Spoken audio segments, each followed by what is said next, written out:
You're listening to the Master Wildlife Filmmaking Podcast, Episode 9.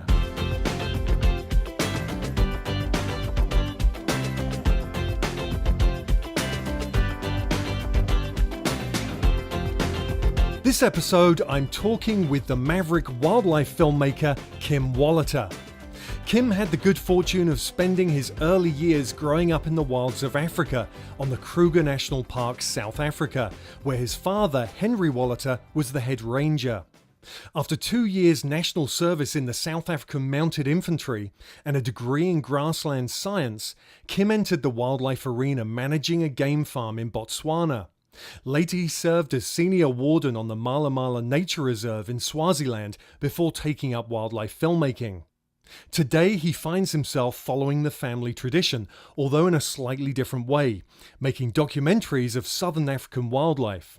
Since 1988, Kim has made wildlife documentaries for the National Geographic Channel, the BBC, Discovery Channel and Animal Planet. Kim has developed a very different niche in the wildlife filmmaking market. He spent at least 2 years on a production getting to bond and develop very intimate relationships with his film subjects. These include leopard, hyena, cheetah and African wild dogs.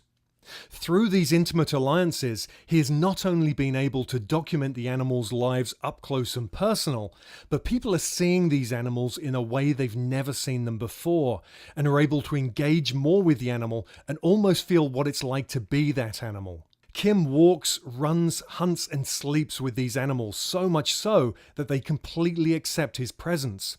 This intimacy provides a new look into animal behavior, which at times is new to science. Currently, Kim lives on the Mashatu Game Reserve, Botswana, where he's out every day and often all night living alongside his film subjects. This is no job, Kim says, but a true passion handed down through generations of the Wolhuter family. Kim has produced, filmed and directed a long list of films, including Africa's Deadly Dozen, Living with Leopards, Predators at War, A Dog's Life, Lioness in Exile and Hyena Queen, to name a few. He also directed, filmed, produced and stars in the Discovery Channel's Man, Cheetah, Wild. Good morning, Kim, or should I say good afternoon. It's 6 a.m. in the US here, but I think over there in Botswana it's around 3 p.m. Is that right? It's 3 p.m. in the afternoon, yeah. It's a lovely day. I'm sitting here in my camp, sunny day. It's always sunny here, just about, so very cool. Excellent. Well, thanks so much for taking the time out. I know you're super busy. You were telling me that you head out typically most evenings to film, and so you're going to be heading out after this. And so I completely appreciate that. We'll get on and ask you some questions. So first of all, Kim, I know that you grew up in the Kruger National Park as your father was the head ranger there. Can you tell us a little bit about what it was like to grow up in the Kruger National Park? Well, Jake, I can't really tell you much because unfortunately my dad died when I was 5.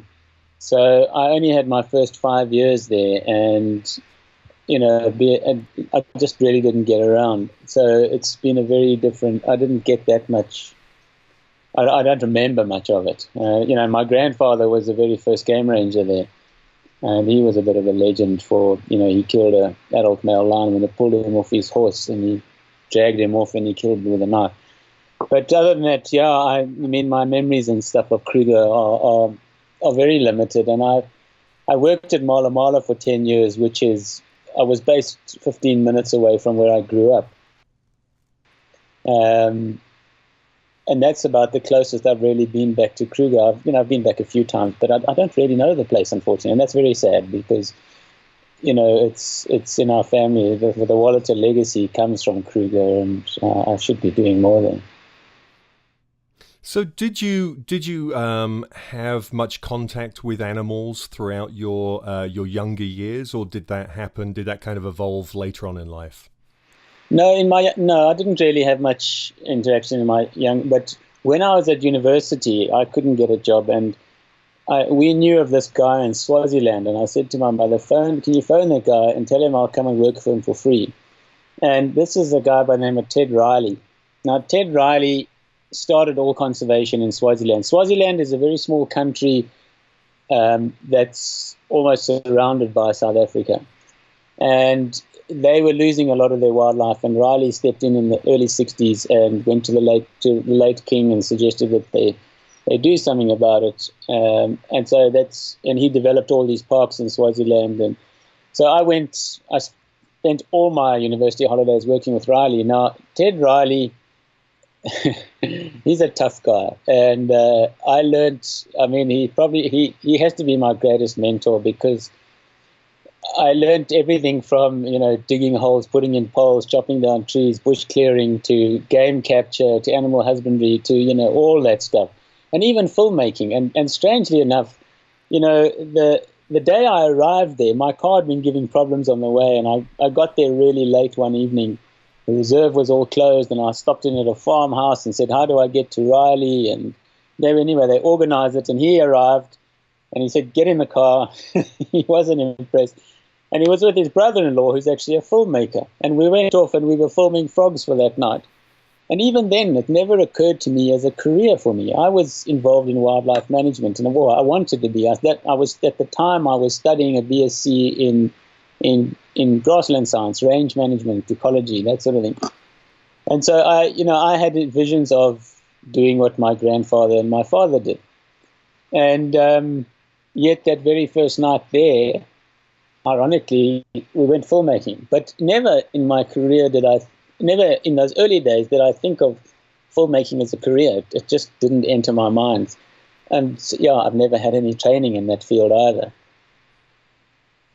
It's interesting the amount of people that I speak to who are seasoned professionals who have the same story in terms of filmmaking not have been their kind of their targeted pursuit. It's very interesting. It seems one of these professions that people kind of fall into or learn about later on in life, and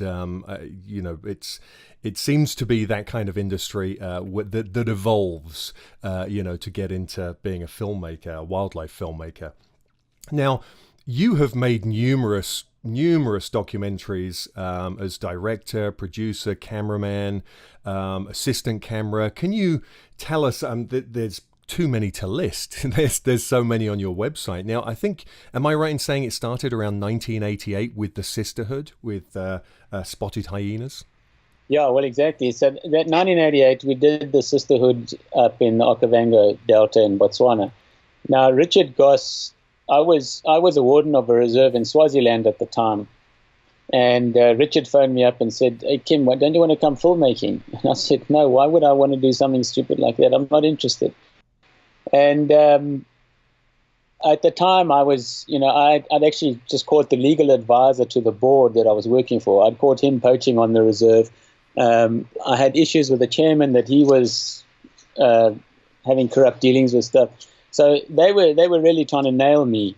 And I thought, here I am just doing my job, trying to save this place and the animals, and I'm just being hampered by this. So I thought, well, why not just give it a go? And so off we went. So I joined Richard, and we did the Sisterhood up in Okavango, which was a spotted hyena film for the BBC. And that did really well. But then I left Richard after that project because I was asked by our Department of Foreign Affairs in South Africa to go and they wanted me to advise the Togolese government in West Africa on their national parks. Now, I was a 26, 27-year-old guy, and here they wanted me to advise this country on their national parks. It was insane. So why would I give that up? So off I went, and then there was civil strife, so I came back. And I went to see Richard just as a social visit. And I'd actually planned to go game farming, and I had a position lined up where I was going to be doing all the research, flying helicopters, doing anti-poaching, a really cool job. And Richard said to me, am I interested in coming back, because he's leaving on Tuesday to go and start on his brown hyena movie in Namibia. And I said, no, I'm not, whatever. He said, well, I'm leaving at 6 o'clock in the morning. And I don't know why, but 6 o'clock on Tuesday morning, I was there. And I went with him. We arrived in Namibia. He gave me 10 rolls of film, because we were shooting film in those days. gave me 10 rolls of film and said, go for it. And on the Sisterhood, I didn't shoot anything. I was just assisting with lights and maintenance and stuff. And so, yeah, I basically shot that whole production, and I've been shooting ever since. So it's, yeah, huge thanks to Richard. Otherwise, I wouldn't be doing this today. Well, so you were literally thrown in at the deep end. I mean, you had some experience on that on the Sisterhood show, in terms of knowing how to use a camera, but then you literally were thrown into the deep end, filming a whole show with the next production. Yeah, no, I was chucked right in there, and it was with the old ACL camera, the Claire. It was like a real vintage thing. When you think of it today, you look through the viewfinder of it and you think, what's that cloudy, murky, funny thing over there? Is that an animal? And that's what we were filming on. But yeah, so right. And what really helped me was editing that project. The editor was a guy by the name of Dave Dickey. You probably know Dave from the UK. And Dave was brilliant. He called me into the edit and he just crapped on me. He said, why didn't you carry on shooting here? Why didn't you do this? Why didn't you do that? And that was the best advice I've ever had. And yeah, I've been shooting since. That leads us into a great question about gear, because there's this idea that today I think aspiring filmmakers feel that they need to, one, have all the latest gear. They see pros out there using certain types of cameras and they think they're the cameras they need. But also they feel that they need to know everything there is to know about their gear. And I think less about the wildlife. What would you say to that in terms of, what would you say is more important? Is it more important to understand wildlife, or is it more important to understand your camera? Oh, I think it's a no-brainer. I think, if you're not going to understand your wildlife, doesn't matter what camera you've got, you're not going to get there. And, I think the camera hype is what it is. And, there's so many different formats and mediums that we can broadcast our stuff.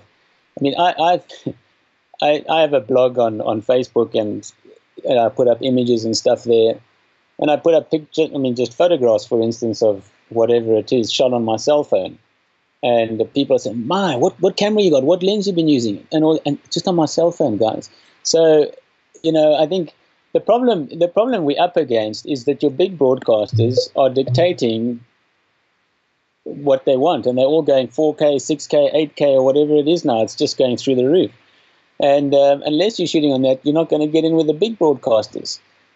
So, yeah, it's a bit of a catch-22 there. But I think, for guys who are wanting to get into the field, get into the filmmaking and stuff, and with the means that there is today, with all the online stuff, you don't need to have fancy cameras for that. It's all about content and how you present it. And, I'm shooting a show at the moment, and it's we're doing half an hour a week, and I'm shooting it all with, most of it's with GoPros.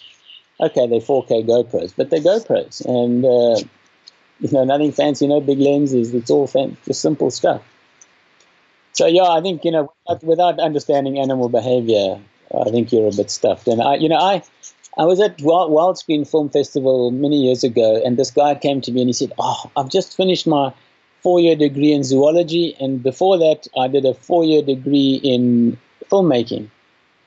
And I looked at him and I thought, "Oh," and he said, "I'm ready to be a filmmaker now, a wildlife filmmaker." I said, "Oh, geez, dude, you've wasted 7 years of your life." And he thought I was nuts. And I said, "You could have, in 1 year, if I was you, if you're passionate about wildlife, that stuff's going to be there. Go and spend 1 year learning how to be a filmmaker. Then go into the field. That 7 years that your parents or whoever paid for your varsity, use that to go and volunteer or to help out, or just, volunteer wherever you can. You get far more experience that way." And I still believe that. My daughter's at university right now. I'm trying to tell her, get out of there. Come and join me. I'll give you far more experience. She didn't listen. Well, I think that's super valuable advice, because, as we were saying earlier, it's experience with wildlife that tends to be the gateway for wildlife filmmakers. It tends to be that they've typically been working with wildlife and understand wildlife behavior before they pick up a camera. And as you say, learning to use gear these days, well, any days, whether it was back 20, 30, 40 years ago or now, is really, a far easier learning curve than animal behavior. So that is so super, super important. Now, out of all of the filming that you've done and the numerous shows that you've made, you've worked with many, many types of wildlife, from everything from the hyenas to rhinos, crocodiles. What would you say, what animal do you prefer working with? What's your favorite animal to go out there and film? A lot of people ask me what's my favorite animal, and I think that question, what's my favorite animal, depends on which project you're working on at the time, because you just fall in love with that animal, you can't help it. But the way you're asking the question, what's the favorite one that I've worked with and stuff, there's no doubt that hyenas just beat all these animals hands down, because they are just such if you want humor, all our wildlife stuff, for one, is always so serious, and that's a huge problem. People, it gets too serious, and people can't really latch onto it because we're not giving them the love and affection. We're just giving them this serious note the whole time, and this serious stuff dying everywhere or whatever it is, or being decimated, endangered and stuff. We got to get humor and stuff into it, and hyenas bring that. Hyenas have their own humor. When hyenas laugh, they laugh like us. It's just like people, and they're highly intelligent. They reckon hyenas have got intelligence on a par with primates, and nobody knows that. These animals that are so totally misunderstood, and that's my mission right now. I'm doing another hyena movie. I'm currently doing one, and I interact with them like you play with your dog at home, in a very, very natural way. It's not, hey, look what I can do. It's such a natural thing, and I can now walk around the whole pack, and they just lie there and watch me because they understand me, and it's just, they're so clever that they can understand that this guy's no threat to us. And then we really see what amazing animals these are. And so my mission, the Lion King trashed hyenas. And if you think about it, just about our films, I don't want to preach to the converted. And, most of our people who watch National Geographic or Discovery, any of these wildlife channels, I call them the converted people. The people who don't watch them, most of those people who don't watch wildlife have seen The Lion King. So their image of the hyena is from The Lion King, from nowhere else, because they don't know anything else. And there were actually some scientists who tried to sue Disney because of misrepresentation. And so that's what we're up against. So it's my mission I want to dispel all those myths about hyenas and just put them where they deserve to be. And it's quite a mission. And I did a hyena film before at Malo Malo called Hyena Queen, and I interacted with hyenas, and that had huge impact. But it only had impact with the converted. We've got to get into the masses. And I'm thinking of ways and whatever to do that. But it's quite a strong thing. It's a problem. And it wasn't long ago that gorillas were thought of animals that would just, they saw human, they would kill you. And yet Diane Fossey went in there and changed that whole thing. And I when I was editing my Hyena Queen film in Washington, the National Geographic board were having one of their quarterly meetings, and the president of the board, Gil Grosvenor, he saw this shot where I'm sitting on the ground and this hyena comes and puts its chin on my hand, inviting attention. And he said, that's just like that famous photograph where the chimp comes and touched Jane Goodall. And it's exactly the same thing, yet nobody wants to feel that and accept that because it's a hyena. So we got to change all of that. I had a photograph that I took, when was it? Well, it was about a year ago, that I shot here in Botswana, and I had a cheetah. It was a selfie, so my feet were in the frame with a cheetah sniffing my toes. 2 days later, an agent contacted me, and it went out in 5 national UK newspapers.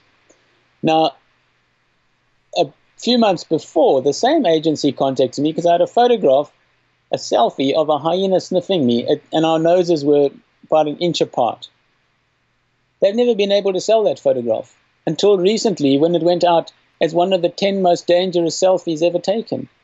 And that is so wrong. And that's what we're up against, just because it's a hyena. So that's my mission.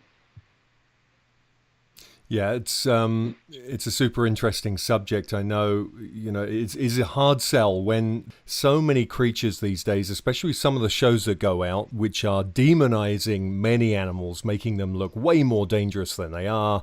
We've had this with sharks, we've had it with crocodiles, we've had it with all sorts, and totally not fair. It's there to bring in ratings.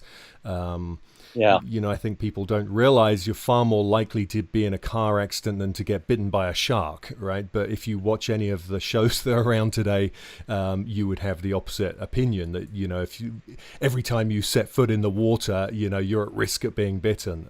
It's got kind of ridiculous. I had a hard sell years ago. I was making a show on cockroaches. I was trying to show them in a really nice light, but you can imagine how that went. Yeah. Now, Kim, you are a photographer and a cameraman, cinematographer. How do you choose what you're going to do? Are you carrying around both your cameras and just pulling one out and doing some filming, then taking pictures, or do you choose one day to go out and do pictures and then film on another? How does that work? I have both of them available. So while I'm driving around, I have my stills camera just right next to me, so it's available to quickly pick up and snap a photograph. So usually the photography side is when there's something that's just happening so quickly you need to snap off something. And then otherwise, whenever there's any action, I've got to film that. But if the action's going on for a long time, whatever, then I'll pull a camera out and shoot a few shots and then go back onto the video. And there've been a few times, not many, maybe a handful that I can think of, where I've missed something because I've taken a still shot instead of filming it. But I think the plus side is that I've got a lot more out of it because I am taking photographs as well. Yeah. Now, you are lucky enough to be living in your kind of filming area. You live right out there in the reserve, in a camp. And so you literally can leave your front door, as it were, and head out and start filming. How much easier? I mean, I think to anyone getting into wildlife filmmaking, and certainly us as wildlife filmmakers know that to find wildlife, it can be extremely hard at times, depending on what you're trying to find. Take us through a typical day in your life of a filmmaker. Well, firstly, I am based here full time on the reserve, and I've been lucky enough to live like that for the last more than 20 years. I was based on Malo Malo for 10 years. I was based in Zimbabwe on Malilangwe Game Reserve for 10 years, and so far I've been on Mashatu Game Reserve for the last 2.5 years. So, I like to get into an area, spend a lot of time there, and I base myself. I don't have a home anywhere else in the world. That is my home, and that's where I live. So I'm very, very fortunate with that. And location, I think these days is a key. It's so hard to find location to do any of these things and to get permissions, and then there's the costings and all of that. But so my typical day, I leave here because I'm filming hyenas, which are, they're 90% nocturnal. I leave here at about 4 in the afternoon. I take advantage of the good afternoon light for any hyena activity or whatever activity there is, and then I film right through the night, and in the early morning again, taking advantage of the good light, getting back to camp at any time between 8, 9, 10 in the morning. So that's my day, but that's because it's hyenas and just taking advantage of all of it. Yeah.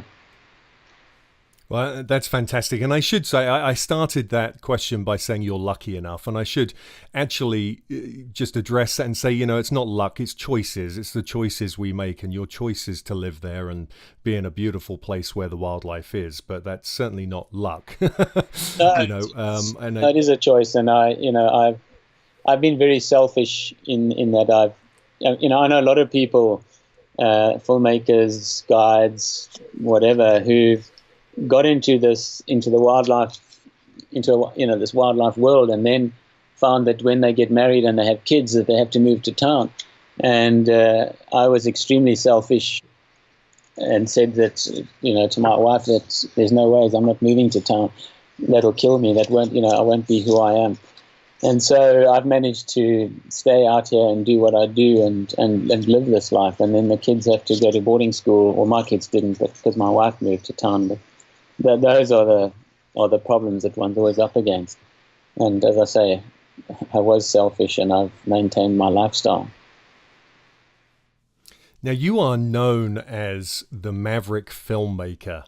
And you were telling us a little bit about your shots there with the cheetahs at your toes and the hyena almost giving you a kiss. Just explain a little bit more about the Maverick Filmmaker. Oh, I don't know. Maverick. Yeah. I think it's seen by most as Maverick, but I believe that I'm just doing what comes naturally. A cheetah coming to sniff and nibble my toes. There's nothing dangerous about that. There's nothing. But we've grown up in this world where everybody's hyped up all this other stuff out of all sorts of proportion. I'm just trying to get us back to where we were as hunter-gatherers, how we used to walk around the plains and stuff. I go running here every day, go jogging, just to keep fit. When I get back to camp, I go for a run.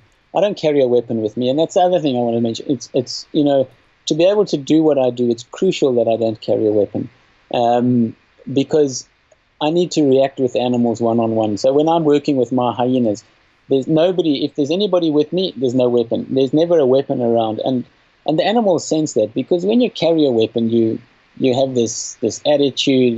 You lose respect for the animal. You encroach in their space, and then they retaliate, and then you shoot it. What right do I have to shoot an animal if I've overstepped the mark? So I go in there one-on-one, and it's amazing the relationship you can develop with an animal because of that. And the other key thing is I'm dealing mostly with predators. Those are what my movies are generally about.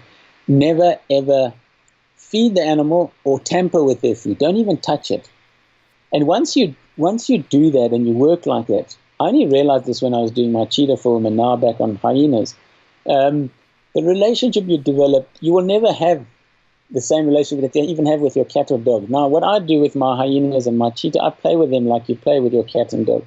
But when you feed your dog and you go there and he's eating, often he'll growl at you. My cheetah never, ever growled or hissed at me. Yet you see these captive cheetah, the guys have had them in captivity for years. The guy walks in the pen and the cheetah charges and hits the ground, very dramatic stuff. They don't actually attack them, but it's very aggressive. My cheetah never did that. So what I'm saying is my relationship with them is something just, I don't want to call it supernatural, it's not, but it's very special because they're not relying on me for food, and all they're getting from me is love and affection. And then you develop this incredible bond with them. They go about their behavior very naturally because now they're not worried about your presence. That's why I'm able, like in Man Cheetah Wild, and I shot the cheetah sequence on Life Story. You see how that's shot. I was able to do that because of my relationship with the animals. When they're killing an impala and they're wrestling in it, I'm right there. They're bumping into me. They don't care about me because we've developed this bond of complete trust. Now, you could never get those shots with a mobile camera because the animal will be wondering, what's that thing coming in? So that's why it's just taking it to another level. And I believe it is possibly a new way of filmmaking, but it takes time. And, everything I've learned with all the animals, I've had intimate, they come to me for attention and I stroke them, they lie on their backs and I scratch them. With leopard, cheetah, hyenas, wild dogs I couldn't. I used to run with the dogs on the hunt. I spent 4 years with them. But I could never get that actual bonding. They would accept me within a few meters, but there was never any bonding. And I put that down to the fact that they so socially bonded with each other that I'm of no consequence. But with all the other animals, it's happened. But I've had to learn this all on my own over time. And it's just a lot of animal understanding. And you're not going. There's no books on there to read it. You just got to learn it and experience it. And for me, the huge thing is, I do it with complete confidence. Now, animals, as you'll know, pick this stuff up straight away when you're not confident. And the confidence can't come from you saying in your head, oh no, I'm fine, I'm okay, it's confident, nothing's going to happen. The confidence has to be real. It's got to come from inside. It's got to come from the heart. Because if it doesn't, they pick that up, and who knows how they're going to react or what they're going to do. So, they're all those important little things, but they've taken a long time to learn and to understand. And then, just understanding animal behavior, all the different, if you just look at an animal's tail, what it means in all the different species. Tail wagging in this animal means something different to the other one and different to the other one. So, all those little nuances, you've just got to get to know them. And, if you had to take me from here to America and deal with, North American animals, I would have to, I'd have to start off very gingerly. And even working here in Southern Africa, when I move to a new area, I don't jump out the car and do what I used to do in the previous area, because animals operate differently in different areas depending on all sorts of different conditions. And so you've got to get to know them first and understand, all the different things that they've been up against, and then fit in with that. So it's a long process, and it's just getting to understand. And I think I have got to understand a lot of that. And so the Maverick part comes in because I'm doing this stuff naturally, and people think it's ridiculous. Hyenas coming and lying on their backs while I scratch their tummies, or running up to me and we tumble and we wrestle and running off. There's nothing Maverick. It's just so natural, and that's what I like. My Man Cheetah Wild movie with Discovery Channel, when they saw it, they said, no, we this looks too easy. This looks too natural. And I said, that's beautiful. I'm glad you said that's how I want it to be. And then they had to up the ante and bring somebody else in to sort of up the whole thing to make it not as natural as it was. And I didn't really approve of that. I want it to be seen that what I do is what I do. I don't do it for the camera. I do it because I love what I do. And, the fact that the camera is there, great. But I'm not doing it for the camera, because I've done it. I did this stuff before people were in wildlife movies. When it was just pure wildlife, I was doing this on the side anyway. Nobody was filming it, but I was doing it because that's what I do. So it's just a very natural way, and I think it's a different way of filmmaking, and I'm seeing stuff, up close and personal that I don't believe scientists will ever see. So there's a lot going on. Well, and just to fill the viewers in, or the listeners in, on Man Cheetah Wild, this show is literally, it's kind of an insight into how you work with the wildlife, because it literally follows you. You have another camera person with you, and you actually get up very, very close, as you say, to the wildlife and film it from a very unique perspective. There's some amazing, from what I've seen, I've not seen a full episode, but from what I've seen, there's some incredible stuff of you running with Cheetah and playing with hyenas, and even having some hair-raising moments with a rhino. I did see the black rhino sequence. Can you fill us in a little bit about that one? That was, you wonder why black rhino in a cheetah movie, but they were there. And that guy that guy who was shooting with me, he was only there for 6 weeks of the 2 years that I was shooting. So most of the time I was on my own doing that stuff. But he happened to be there, and that morning when it was a fairly open area, and the sun was rising, and to find black rhino in the open is unusual. They're usually in thick bush. So here was this guy in the open, silhouetted against the sunrise. I had to get the shot. So I left the car and I walked about 100 meters away towards him. He was quite a long way off still. And I was on the ground, and I got the silhouette, and he was walking across, and then something, I don't know, I was motionless. Something caught his attention, I think my very light colored shirt. And he turned and he started coming towards me. And then when he got closer, I thought, now what do I do? There's not a tree around, there's nothing.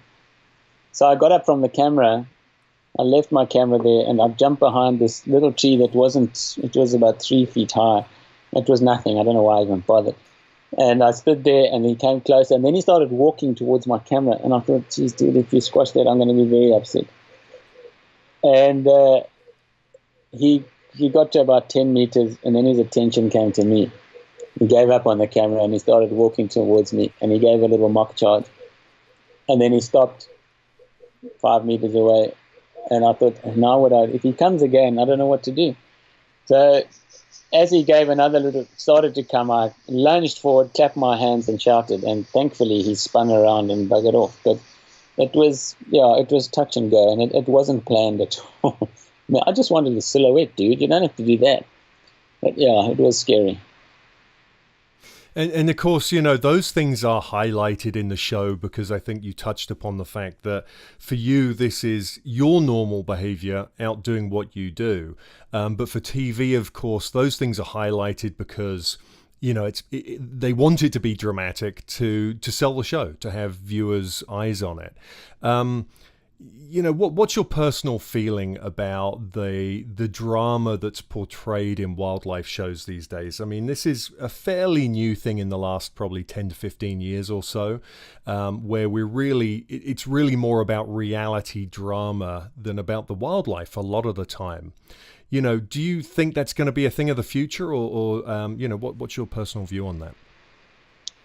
Well, unfortunately, without the drama, we're not going to sell it. But it is a lot about that. I mean, I'm currently doing this 13-episode show, so I'm shooting one a week at the moment, which is about my life as a wildlife filmmaker making this hyena movie.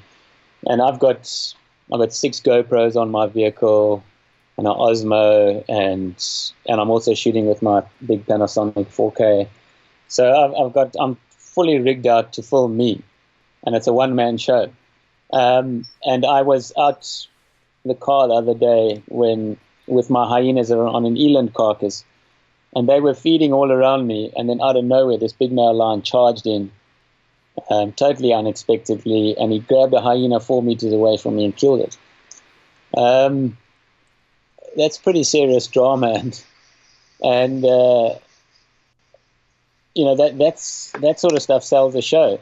I think what's happened is people in wildlife is something that we're not going to get away from. The big massive series, the mega series that the BBC do, there will always be those. And Disney Nature, you know, those big iconic films will always be there as the beauties and whatever. But I think all the other stuff now, people want to see, you know, people with wildlife and of it being out there on its own. I think every other movie besides those ones is going to have people out there doing stuff. I've just done another show with BBC, Cheetah's Growing Up Fast, and you know, I was in that show, although in a minimalistic way compared to Man, Cheetah, Wild. But people want to see that, and especially when they see the type of images that I'm shooting, they want to know how you're getting that stuff. So yeah, it's unfortunately, I think drama and you know, villainizing hyenas is a great way. You know, for me, it's great because if I'm interacting with them, because they'd be made such villains, people think, holy shit, this can't be real. This guy can't be sitting there. He can't be doing that. So it just ups the whole hype on it, when actually I don't believe there's any hype because it's just such an easy, natural thing to do. But yet it hypes them up, and once you've got them hooked, which is the important thing with my hyena movie, I need to hook people. And just if people are watching a hyena, just going surfing channels and they see hyenas, they'll keep going. But if they see me sitting with a hyena, they think, holy shit, what's that dude up to? And then they'll watch it because there's such a hype on it. And that's unfortunate. I think, you know, where I think a lot of it's going. And you know, we're not, as I say, the purists and the converted, they want to see those nice big mega series of the BBC, Disney Nature, and whatever. But unfortunately, they're such a small minority. If we're really going to do something to save our planet, we need to get to the masses, and the masses want to see this other stuff, and they want to see drama, unfortunately. So we've got to give it to them. I just don't believe in wall-to-wall drama, you know, where it's I did a film called Predators at War for National Geographic, and I think once you've watched that, you sort of get out of your seat and feel like you've been electrocuted, because it's just bang, bang, bang, bang, bang, constant action, and it's just too much.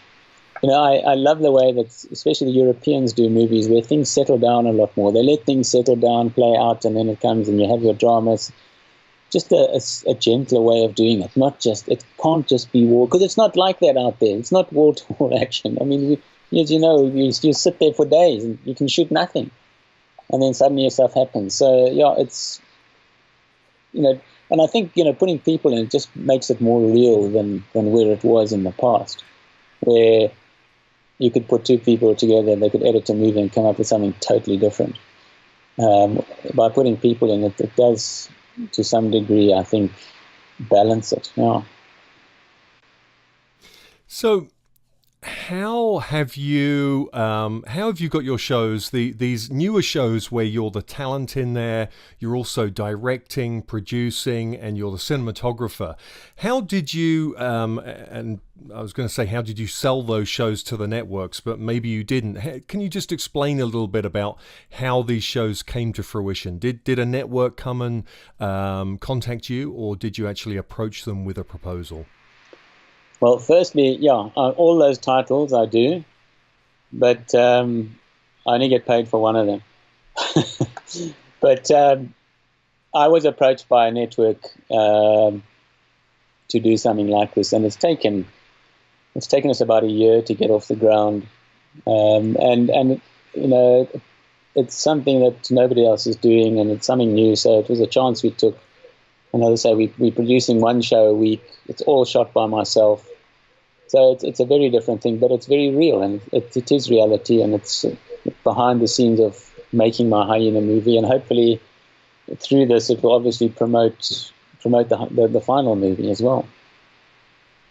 So, sorry, just to reiterate there, at the beginning you said you didn't get paid for any of them? No. I said I didn't get paid for all of them. I only got paid for one of those roles. Oh, I see. Yeah, right. I've got you. Well, of course. I'm doing 5 people's work, but I'm only being paid for one of them. Right. Well, and that's a pretty common thing, right, in wildlife filmmaking. And so This is something that comes up quite a lot. And listeners always want to know, the big question of how do you fund your films and how do you get this? And I think, it's similar to the question of, learning and what gear you should have. People don't realize that most of the time a huge amount of work goes in that's never paid for before you get a paid gig. Or you do a lot of work up front, just to get to that one thing that then sets you on a career path. With on your website, with most of your shows where you've done all of these different roles, normally there would be 5 different people being paid for those. But it's a good one to let people know that when you're taking on all of those roles, you're not being paid for them all. Right?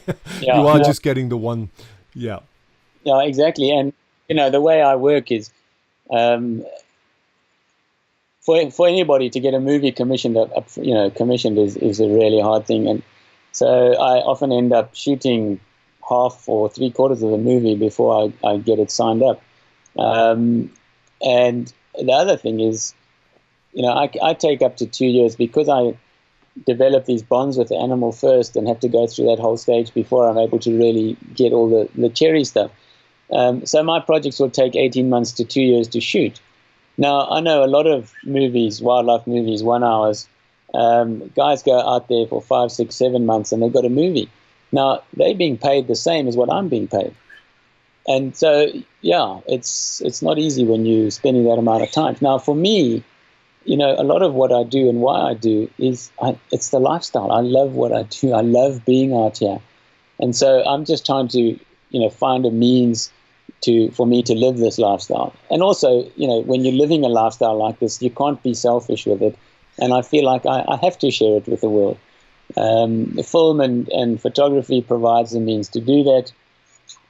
And also provides a challenge. You can't just sit around in the bush all day being not with some special goal. So there is a goal there, and the challenge is to get all that sort of stuff. I mean, this morning I was trying to get a GoPro on a lion kill. And yeah, that just added a whole different bit. Otherwise I could have just watched them doing their thing, but now I need to get a GoPro there, and it's got to be right on top of them, and so those sort of challenges are all quite exciting and part of why we do it.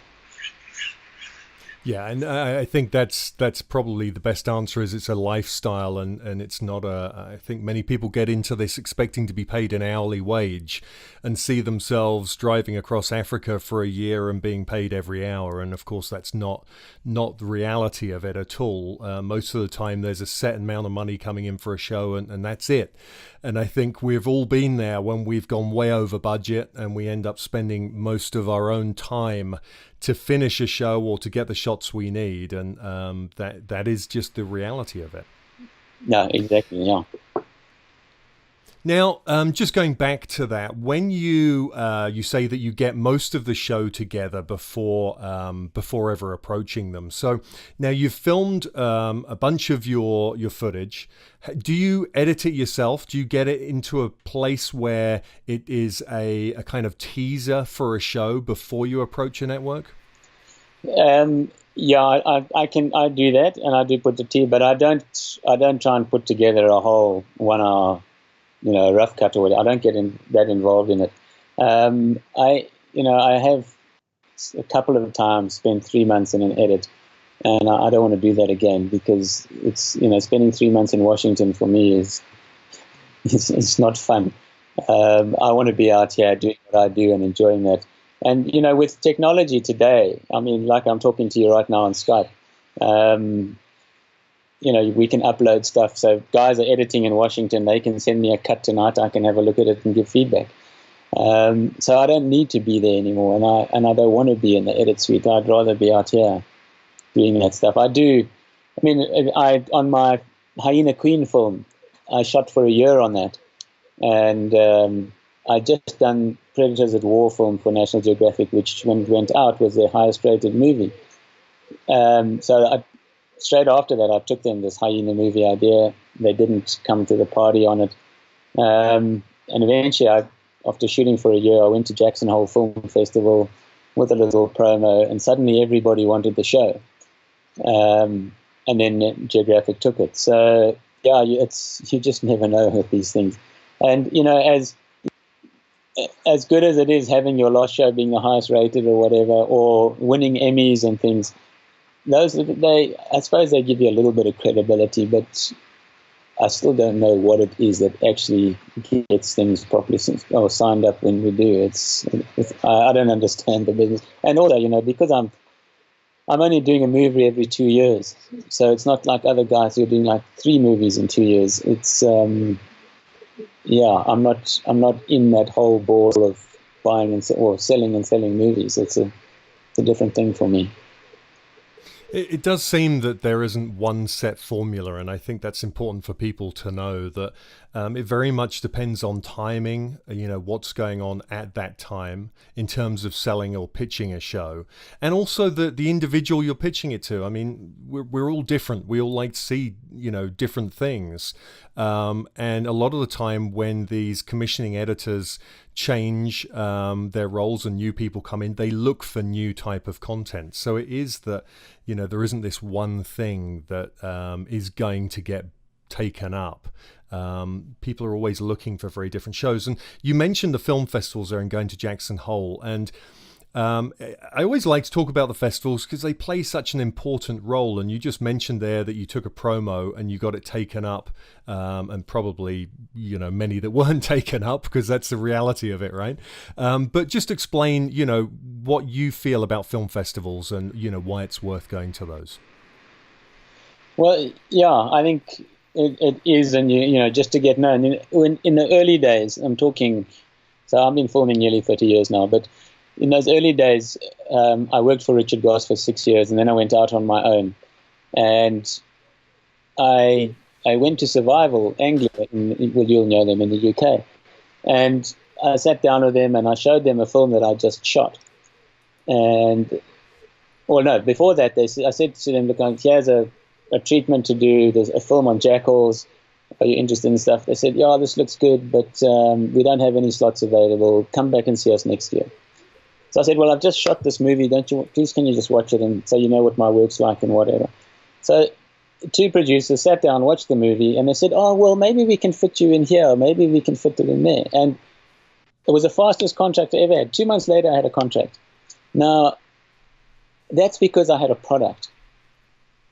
When you go in there as a nobody, you are a nobody, and why must they take the risk on you? It's really scary. So you've got to go and shoot a whole lot of it yourself. And that's why the film festivals, get to know the people, get to see what's being done, show them your stuff, take little promos and get them to know you. Because with nothing, you are a nothing. And I was at another broadcaster one year where they came to me and I was doing some work with them, and they showed me this treatment. And I looked at it and I said, shit, this looks really good. And it was a South African guy, but I can't remember his name. But anyway, they said to me, do you know him? So I said, no, unfortunately, I don't know the guy. And they tore it up in front of me. Just because you're a nobody. So the huge advantage these days, I mean, those days we were shooting films, so there was massive costs and things. The advantage today is you can shoot stuff on your cell phone, you can do promos and anything on your cell phone, you can edit them yourself, get it out there for very little money and go and promote yourself and show what you want to do. But back then it was really hard. But you've got to have something. Without anything, you are a nobody and you're going to battle away. Yeah, I think that's really, really important and valuable advice because, as you say, they want to take a risk on someone who's been out there and done it and has proven that they can do it, rather than, we can all walk in there with a piece of paper, but once they see what you've done, that makes the difference. And again, with someone like yourself, you have a very unique perspective on what's going on. You're getting footage that no one else has ever got. It may be of the animals that we've seen many, many times in the past, but it's a different perspective. And now, again, moving forward with these incredible action cameras that you can go and stick on a kill and probably have a view straight up a lion's throat. Again, it's another perspective. And I think it's really important just to reiterate at this point that, when people see you doing what you do, that you have been doing this for years, right? You understand animals' behavior. And again, to reiterate that you know more about the behavior, or you learn a lot and have the experience of that behavior of wildlife really before ever having picked up a camera. And I think that's so important to just, come back to, because I think we, as viewers, so many people in this day and age see so much content. And I've met people who just want to grab a camera and run out into the wild up to the first animal they see and start filming like that. And, that's a really dangerous thing to do. That's going to get someone killed. So we need to be very clear on the fact that you've done this for many, many years and you are a professional at what you do. No, I think that you're totally, and I put it on my Facebook blog and stuff. Don't try this at home, because it's taken many, many years to get to that stage. So don't just think you can run out and do it. You are going to have problems. I mean, it's a lifelong commitment, isn't it? Wildlife filmmaking isn't one of these things that really you take up, and do for a summer. It's a lifelong commitment. Most of the people that I've spoken to on this show, they have given their lives over to it. And not for making money as a career. They've done it because they're passionate. They either have something driving them because they have a message to tell, or it is their life. It's a lifestyle, like with yourself. You want to be out there. You want to be living the lifestyle you're living, and that's giving your life over to it, right? Yeah, it's exactly that. And I think that some people get into the industry on a sort of from the film front, and they don't have that passion for wildlife, and it definitely tells in the product and stuff. And so I think, if you to be a filmmaker, if you're passionate about wildlife, you don't need to go and study it, because you're passionate, you're going to know it, you're going to feel it, you're going to do it. Just go and do a 6-month or a year course on film, and then get out there and do it and go for it. Oh. Fantastic. Well, Kim, just one last question for you. If you had to grab one piece of gear, say out of your truck or your tent, and take it into the field to film, and you only were able to carry the one camera and lens, what would you grab? What would be your one piece of gear that would do it all for you if you couldn't carry anything else? Okay. Well, firstly, my Panasonic VariCam 4K with the 50 to 1000 lens weighs about 20 kilos, so that won't be the camera.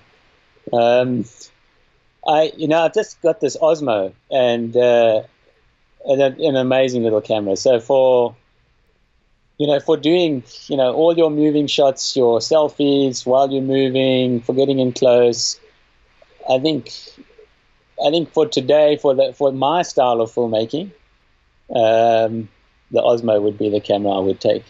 When I leave my car and I go walking, I take the Osmo. That's what it is.